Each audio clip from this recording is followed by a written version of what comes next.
Hey everybody, thank you for joining us on the FareCompare weekly video podcast, episode number 28. We're going to be chatting this particular podcast on a couple of interesting news topics. We've got a historic visit from the President of the United States to Cuba, as basically we're going to have at least pretty much standard travel relations to Cuba, and the rush of capitalism heading to Cuba. They'll be sucking from that capitalistic fire hose for a while in Cuba. We'll talk a little bit about that. We also want to talk about sort of the airline discounts, including things like senior fares, bereavement fares, military fares, fares for passengers of size as part of that as well. We'll also take a customer question or two as well. And joining me today to kick off the video podcast is our editor from the site at FareCompare.com, Ann McDermott. Hey, Ann. Hey, Rick. I just have one short thing to say. I flew United over the weekend, and if you have not had their free Stroop waffle, I don't know if you can see this, but it is 180 calories of pure deliciousness. I'm gonna have to try. I think I'm heading to Amazon right after this podcast and seeing if I can order one. United did not pay me to say that. However, if they feel like sending a check, they know where to find me. Just thought I'd throw that out. It's our new free snack. They've brought back free snacks and Coach, and it's good. Unfortunately, how many only on O's the morning flights. How many O's in Stroop? 2 O's, Richard. Not three. Not three. See my little packet Stroop waffle, and 1 F. Got it. Okay. Cool. I'm all for that. Yeah. So up a thumbs up, at least one thumbs up for a Stroop. I'm gonna have to try it myself, but I'm positive, given my palate, I'm going to like it. So, okay. So moving on from Stroop waffles, let's talk to the President of the United States heading down in a historic visit to Cuba. As I recall, Calvin Coolidge, I don't really recall, but at least I recall somewhat that Calvin Coolidge actually did that. That would have been probably somewhere around 80 or 90 years ago. Yeah, it was 1928.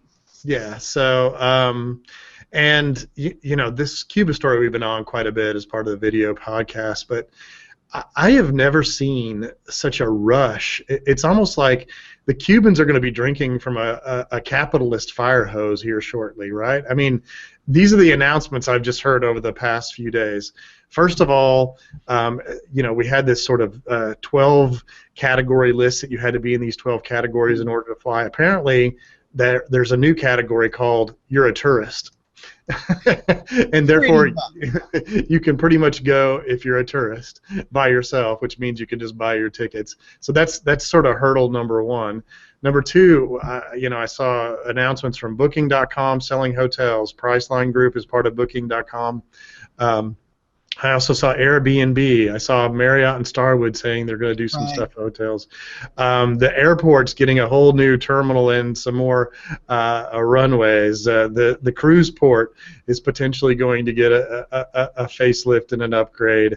We also have all the airlines. I don't think officially Southwest has announced that they're going to be going to Cuba, but I guarantee you that's in the works and is coming in the next few weeks, right?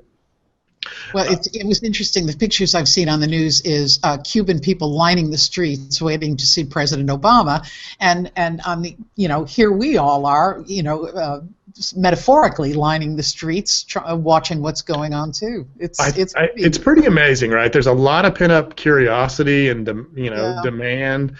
Clearly, everybody sort of I personally have this vision of Cuba when I think about it from the Godfather series and sort of the days before the Bay of Pigs and a variety of other issues that occurred down there. So I have this sort of vision from what the movies showed it like, well before this sort of half century of craziness that's gone on.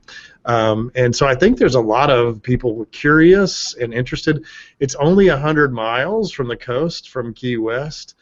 nautical miles. So clearly, when a plane travels 500 miles an hour, that's not a very long flight. It's probably taking more time to get into the aircraft than it is to actually fly there. So I would expect prices to be pretty cheap as they introduce some of these new flights. Although if the demand is super heavy, we may see more expensive flights than I would expect. I think the infrastructure in Cuba is going to just buckle under all this that's coming in. So they better meter it pretty well as we go through the next few years. Otherwise, it's just going to completely buckle, and the reviews won't be very good.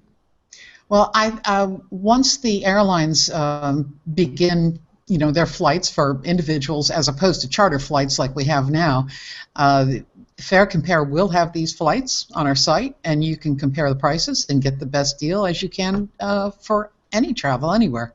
Yeah, I'm looking to potentially do this in the fall. Now, I will note that, Cuba has the same sort of Caribbean seasonal things. We're not quite in, but we're just about to get into hurricane season through the summer all the way through the end of October. Cuba is dry season November through May, which is basically roughly corresponding to winter and early spring, right? So that would be the perfect time to go. I think I'm gonna wait a little bit and then hopefully do that at that point, because I'd really like to check it out. And my understanding is it has at least one of the beaches is just wildly crazy cool, right? I just got back from Cancun. I thought that was one of the most amazing beaches. I hadn't been to Cancun before. Grand Cayman has another amazing beach as well. So lots of interesting things that I personally just want to go see the cars. I just want to stand on the corner of a busy street and watch the 1950s cars going around. Well, that's certainly one way to vacation in Cuba, Rick. But we also have, if you come to our site and look at our Cuba travel guide, we have a whole long list of attractions, and I know there's something. I saw the tobacco, and there's some old sugarcane stuff. That preserve actually sounded pretty cool too. Where they have all the different wildlife that we wouldn't see normally. So there's definitely some attractions there. I'm just hoping the infrastructure can take a bunch of crazy Americans coming to visit. Okay, since Cuba travel is opening up, we know that all things are possible. And here's something else that's possible. Discounts from some airlines for certain situations. They do exist, but not for everybody. Yeah, the trend has been to, if you'll ask an airline, and I've asked them many times, why don't you have more senior discounts, a variety of other, child discounts, and they're like, our fares are so low, we don't have to discount anymore, because you used to see lots of senior fares, bereavement fares, child fares, young adult fares. You still see them in Europe to some degree, but not much in America. Well, another thing is some of the legacy carriers, if you go to their site, and you put down the number of passengers if you're looking to make reservations, and some of them will say senior, 65 and older. And I tested this out on a couple of the legacy carriers and did the fares for seniors, and then I did them for under 65 adults, and they were precisely the same. However, I do know that there is some wiggle room, some discretion, particularly on the part of the customer service airline reps for bereavement fares. Now, not much, and it may not be worth it to you, but some of them do have like 5 or 10% off, which may actually, that's 5 or 10% off probably, a regular refundable fare. Right. And you may find something cheaper on their site. You'd certainly find something cheaper on our site, FareCompare. Yeah, I would note too that sometimes senior fares may not actually change the price, but it may change, for example, the advanced purchase rules, right? So you can get a better fare if it's at the last minute, for example, if you're a senior, if they waive the advanced purchase rules. So it depends on what dates you pick. So, it's worth giving it a try, but and sometimes they do waive some of those, as well as sometimes they waive advance purchase. They may not give you a discount, but in some cases they can waive some of those rules, which actually will give you a cheaper fare in some cases. I noticed you also checked into military fares military fares as well. So that's an area that I actually had a keen interest in 7 or 8 years ago when I was looking at the filings that we get from the quote unquote airline ticket stock exchange on military fares. I was very curious about all those fares and what they were and how the bidding process for military fares actually occurred. This would mostly be, I think, for the spouses and significant others of those in the military, right? Right, and certain active duty members, but the real explosion, if you ask me, for the perk for military people and their families is in the baggage area. You know, a lot more free bags. I think they know that a lot of the military guys have to travel with some, you know, a fairly large number of bags, particularly if they're moving, but even Spirit has dropped at least some of the bag fees for military, and for them, that's a big deal. Yeah, and I think the most controversial potential discount is the passenger of size discount, right? And we've talked about that in some previous podcasts too. And it looks like, you know, you have the big four airlines that control 80% of traffic. What's new in the area of the passenger of size fares? Well, it's and if you're wondering what this means, sometimes the airline will say you're too big for a single seat, and they have such precise rules.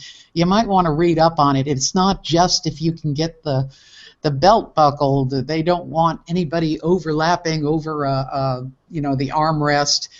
But the news is pretty much the same for the most part.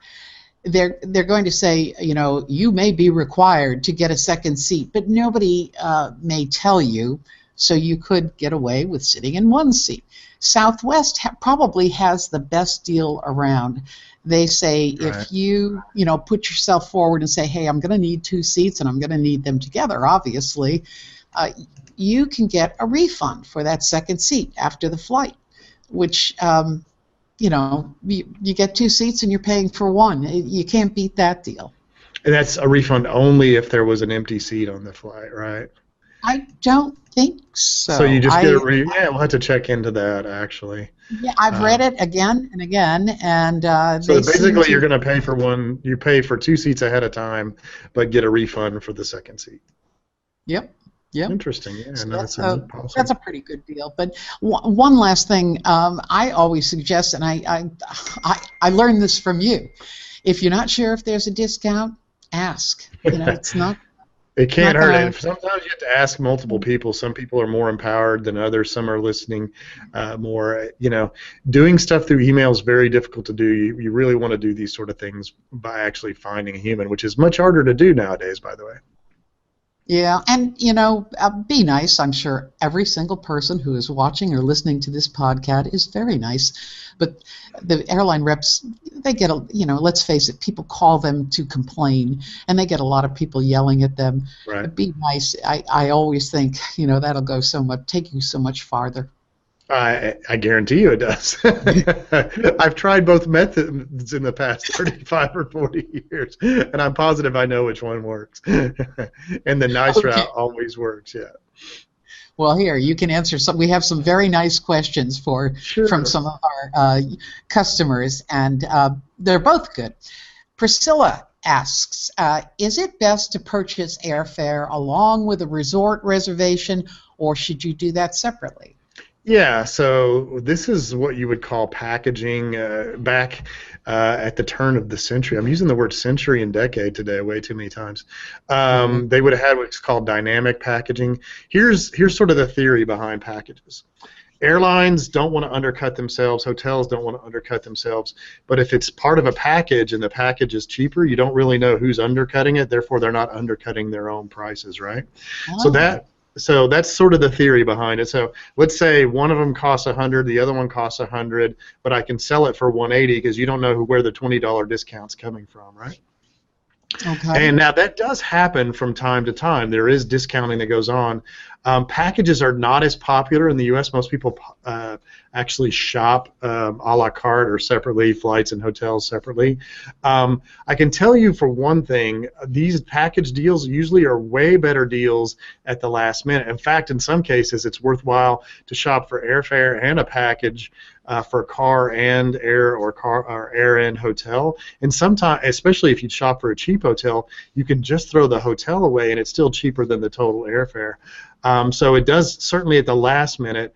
If you're doing it early on, you have to be careful that you're not buying it separately. You can't do it. A lot of people in Europe still buy packages.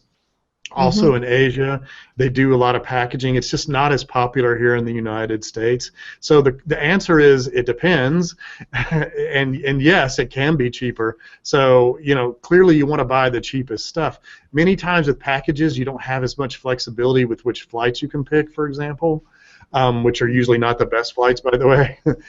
So you have to just be careful. If you have a certain flight in mind and a certain hotel in mind, and just check out the packaging. Lots of sites have packaging stuff. We have links in our comparison shopping to those sites with packaging, and you can check that out. Sometimes you will find a better deal. So you really have to, you've got to do a little homework. You've still got to. You just don't know. Every route and every hotel is different. Remember, if they're going to discount, there's a contract between either the seller of the ticket or the seller of the hotel and the packaging site. And you have Expedia, Priceline. They have packages, Orbitz, Travelocity, which is part of Expedia now. So there's lots of sites that have packages, but they have to have contracts with each other for those discounts. And sometimes they do, sometimes they don't. It depends on the route, depends on the airline, depends on the hotel chain, for example. So it just, again, I hate to answer questions with it depends, but hopefully I'm giving you all the potential options for the depends part. Okay, our next question is from Jalik in Dallas, and Jalik says, "Hi Rick, I'm in need of advice. I'm looking to go to Beijing for the Great Wall Marathon, May 18th through the 24th. I know airfare is going up, so what are the best times and ways I can travel to China without breaking the bank? And further, are there any airlines, routes, destinations I should be considering, and how much should I be paying?" Good questions, all very good questions. It's a little late, by the way. We're sitting here in March to be shopping for May, because typically you want to start shopping for international travel about 4 or 5 months in advance. But given that we are where we are, first of all, the marathon, I guess, is during that week. The first thing I would do is I'd make sure that I stayed over a Saturday night. A lot of the fairs into Asia have Saturday night stay rules, the cheap ones, so you want to make sure you do that. They also have weekend and midweek pricing, so you want to leave on midweek days as defined, typically for sure Tuesday, Wednesday, Thursday. Sometimes that includes Monday for midweek, which is cheaper. So those are a couple different things. The other thing too, it doesn't say where Jalik is. Oh, she's from Dallas. Yeah. So here's what I do when I go to Asia typically. Sometimes. So it depends on how much of a travel hacker or how adventurous you are. But in many cases, I'll actually buy a ticket to the West Coast. Sometimes I'll redeem miles or something, stay overnight on the West Coast. It's a very lengthy trip.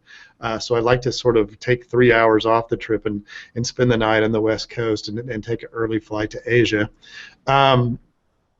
And typically the fares out of San Francisco and or Los Angeles are typically way cheaper than flying out of Dallas, for example. They have some other airline options that are tough to have partnerships with.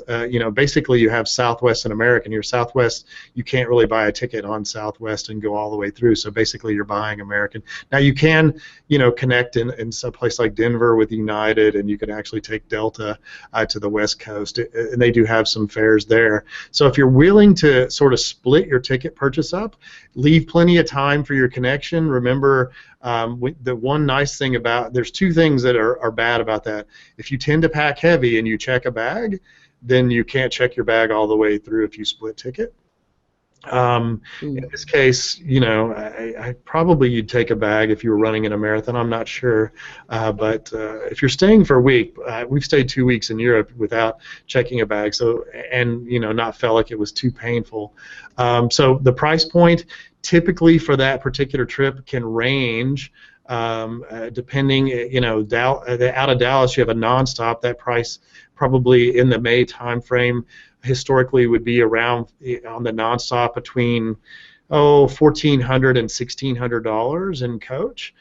Connecting flight, you could probably find out of here for 13 or 14. Out of the West Coast, I've seen a bunch of deals into Beijing for under $900 or $800.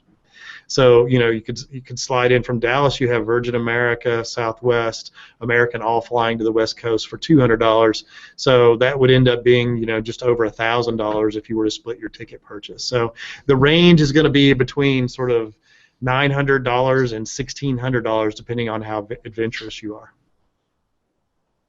Yeah, I'm seeing exactly what you're talking about in if on a May 17th to 25th trip. I don't know if that's going to work for them. That's a Wednesday to Wednesday, but I noticed that at the moment, right at this moment in time, Air Canada has a flight for about $850. However, I don't know, and it says 33 hours for the flight. That may be with a so you're going back to Toronto and then heading over to Beijing. And again, that's a crazy fare. It's 33 hours.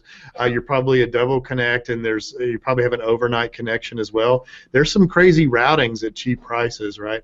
I'd much rather go for that $800 or $900 fare out of the West Coast and sort of take the direct route. And by the way, it's not a bad thing to have an overnight, but I wouldn't want to backtrack on my way over. It's a very lengthy flight, especially if I was going to be competing in a marathon. Yeah. Oh, good point. Good point.